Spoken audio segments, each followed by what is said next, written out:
Assalamualaikum warahmatullahi wabarakatuh. Perkenalkan, nama saya Eka Karunia Putri dari kelas 11 IPA 2. Di sini saya ingin menjelaskan tentang kebijakan VOC dan pemerintahan kolonial Belanda. Pada zaman penjajahan, VOC Belanda ini memiliki beberapa kebijakan, yaitu pertama, memberlakukan dua jenis pajak pada rakyat, yaitu kontingenten dan verplichtleverantie. Yang kedua, menyingkirkan pedagang-pedagang lain baik dari negara lain maupun pedagang Jawa, Melayu, Arab, dan Tiongkok dari aktivitas perdagangan rempah-rempah di Nusantara, atau biasanya kita sebut monopoli perdagangan. Yang ketiga, menentukan luas areal penanaman rempah-rempah serta menentukan jumlah tanaman rempah-rempah. Yang keempat, kebijakan pintu terbuka. Yang kelima, melakukan kebijakan ekstirpasi, yaitu menebang kelebihan jumlah tanaman rempah-rempah. Yang keenam, mewajibkan kerajaan-kerajaan yang terikat perjanjian dengan VOC untuk menyerahkan upeti setiap tahun kepada VOC. Dan yang ketujuh, mewajibkan rakyat menanam tanaman tertentu, terutama kopi, dan hasilnya dijual kepada VOC dengan harga yang sudah ditentukan oleh VOC. Dari beberapa kebijakan VOC Belanda ini, ada 6 kebijakan dan sikap VOC Belanda yang memicu perlawanan rakyat Indonesia. Yang pertama yaitu monopoli perdagangan rempah-rempah. Dengan monopoli, harga dan jumlah komoditas dagang seperti rempah-rempah ditentukan oleh VOC Belanda. Monopoli perdagangan rempah-rempah ini sangat merugikan rakyat Indonesia, terutama di Maluku. Sebagai bagian dari kebijakan ini, VOC menerapkan kebijakan ekstirpasi dan pelayaran hongi yang juga memiliki dampak yang serius, seperti runtuhnya wibawa dan martabat raja-raja pribumi karena wilayahnya dikuasai. Raja-raja diasingkan akibat menolak kebijakan VOC dan kerajaannya dipecah belah. Ada pula perlawanan atau reaksi langsung atas kebijakan monopoli perdagangan itu, yaitu pertama, perlawanan rakyat Banda terhadap VOC pada tahun 1609 dan 1621. Yang kedua, serangan Sultan Agung ke basis-basis VOC di Jepara pada tahun 1618 dan di Batavia pada tahun 1628 dan 1629. Yang ketiga, perlawanan Sultan Hasanuddin dari Makassar pada tahun 1665. Dan yang terakhir ada perlawanan Patimura di Maluku pada tahun 1817. Yang kedua yaitu campur tangan terhadap masalah internal kerajaan. Campur tangan atau intervensi terhadap masalah internal kerajaan merupakan bagian dari upaya melancarkan monopoli perdagangan.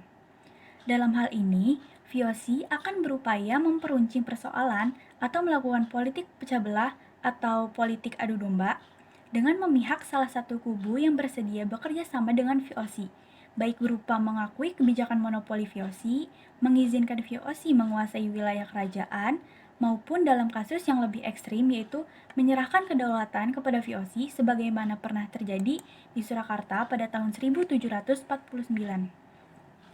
Perlawanan akibat campur tangan masalah internal kerajaan pernah terjadi pada perlawanan Kesultanan Palembang pada tahun 1819 dan juga perlawanan Kesultanan Banjar pada tahun 1859 sampai 1905.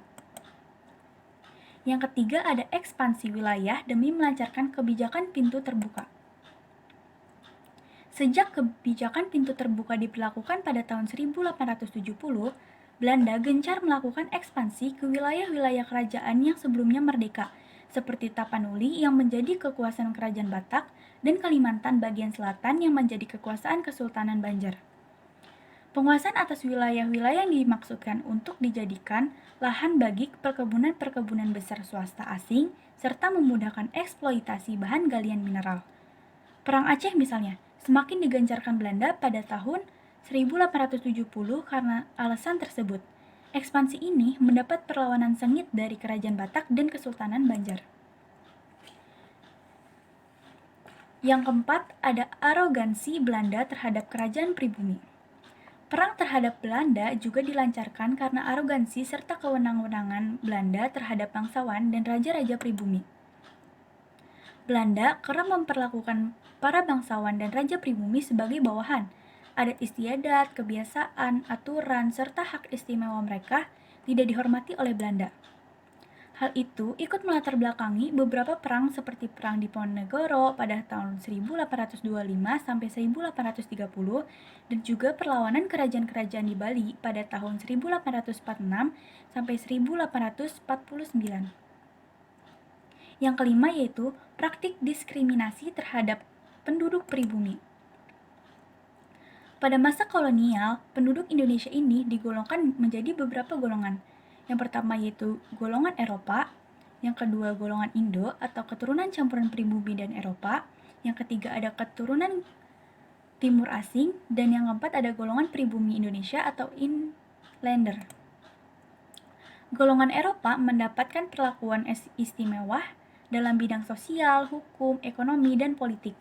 Dalam bidang pendidikan, mereka ditempatkan di sekolah yang dikhususkan untuk mereka dan tidak berbaur dengan penduduk pribumi ataupun golongan Timur Asing.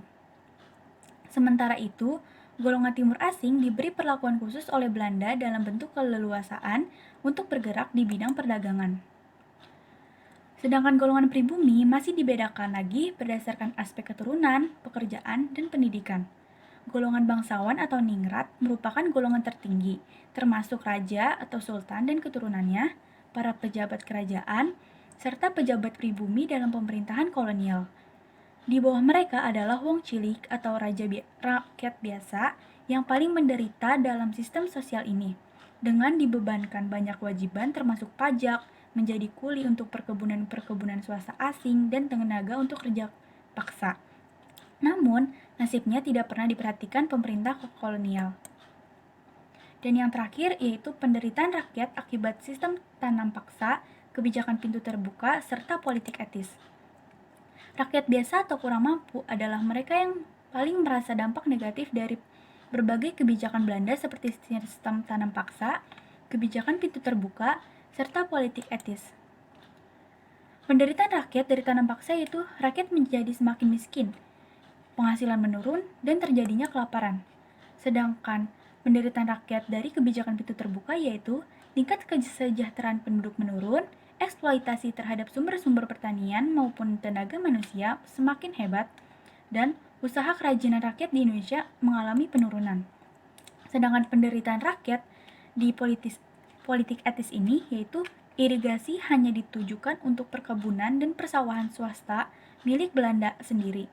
Dan juga edukasi ditunjukkan bukan untuk semua golongan rakyat, melainkan hanya untuk anak pegawai pribumi dan anak golongan mampu saja. Sekian presentasi dari saya, mohon maaf bila ada kesalahan dan kekurangannya. Wassalamualaikum warahmatullahi wabarakatuh.